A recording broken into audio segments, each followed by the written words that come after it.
नमस्ते दोस्तों, आज हम सुनेंगे रविवार की व्रत कथा। एक बुढ़िया थी, वह प्रत्येक रविवार को सवेरे ही गोबर से घर लीपकर स्नान आदि कर भगवान का पूजन करती।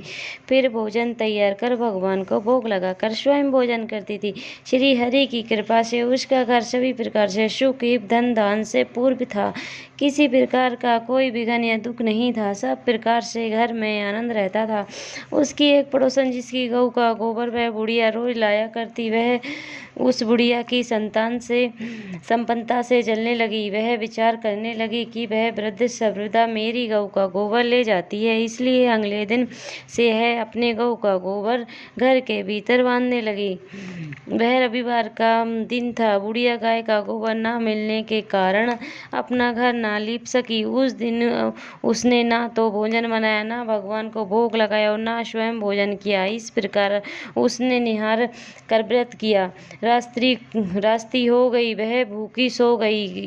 रात्रि में भगवान ने उसने स्वयं में दर्शन दिए। भोजन न बनाने तथा भोग न लगाने का कारण पूछा। वृद्ध ने कहा, उसे गोबर नहीं मिला, इस कारण वह आपका भोग न लगा सकी। वह तब भगवान ने कहा, हे माता, हम तुमको ऐसी गऊ देते हैं जो सभी इच्छाएं पूर्ण करती है, क्योंकि तुम हमेशा रविवार को पूरा घर गऊ के गोबर से लीपकर भोजन बनाकर मेरा भोग लगाकर स्वयं भोजन करती हो। इससे मैं बहुत प्रसन्न हूँ। मैं निर्धन को धन और बांझ को पुत्र देकर उनके दुख को दूर करता हूँ तथा अन्य समझ मैं मोक्ष देता हूँ। सपने में ऐसा वरदान देकर भगवान अंतर्ध्यान हो गए। प्राप्त जब वृद्ध की आँख खुली तो उसने देखा कि आंगन में एक गऊ अति सुंदर गऊ और बछड़ा बंधे हैं। गऊ और बछड़े को देखकर वह वृद्ध अत्यंत प्रसन्न हुई और उनको घर के बाहर बांध दिया। वही उनके खाने के लिए चारा भी डाल दिया।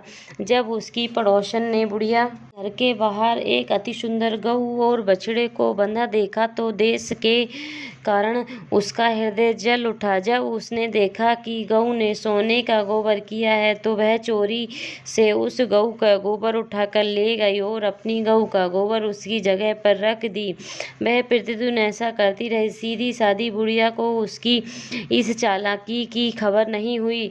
सर्वव्यापी सादी बुढ़िया को उसकी इस चालाकी ईश्वर ने सोचा कि चालाक पड़ोसन के कर्म के बुढ़िया ठगी जा रही है। एक दिन भगवान ने संध्या के समय अपनी माया से बड़े जोर की आंधी चला दी। बुढ़िया ने आंधी के भय से अपनी गऊ को घर के भीतर बांध लिया। प्रातःकाल उठकर जब वृद्धा ने देखा कि गऊ ने सोने का गोबर दिया है तो उसने आश्चर्य की सीमा न रही। अब वह प्रतिदिन गऊ को घर के भीतर बांधने लगी। पड़ोसन ने देखा कि बुढ़िया गऊ को घर के भीतर बांधने लगी है और उसका सोने का गोबर उठाने का दाव नहीं चलता तो वह ईर्ष्या और डाह से जल उठी। अन्य कोई उपाय न देखा। पड़ोसन ने उस देश के राजा की सभा में जाकर शिकायत की। देखकर, महाराज, मेरे पड़ोस में एक वृद्धा के पास गऊ है जो नित्य सोने का गोबर देती है।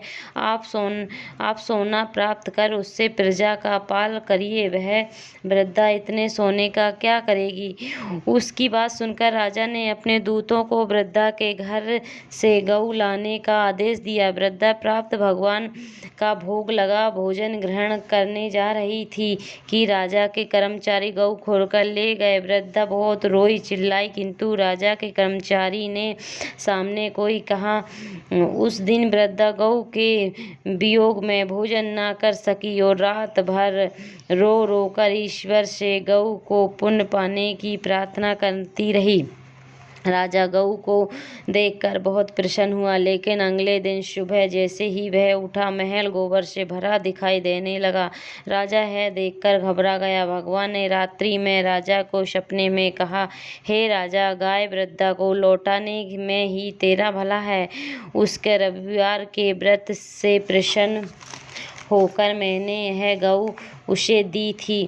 प्राप्त होते ही राजा ने वृद्धा को महल में बुलाकर बहुत से धन के साथ सम्मान सहित गाय बछड़ा उसे लौटा दिया और अपने कार्य के लिए उसे क्षमा प्रार्थना की। इसके बाद राजा ने उसकी पड़ोसन को बुलाकर उचित दंड दिया। इतना करने के बाद राजा ने के महल की गंदगी दूर हुई। उसी दिन से राजा के नगर निवासियों को आदेश दिया कि राज्य की संपत्ति तथा अपनी समस्या मनोकामना की पूर्ति के लिए रविवार का व्रत करें। व्रत करने से सागर के लोग सुखी जीवन व्यतीत करने लगे। अब कोई बीमारी तथा प्रकृति का प्रकोप उस नगर पर नहीं होता था। सारी प्रजा सुख से रहने लगी। बोले सूर्य देव की जय।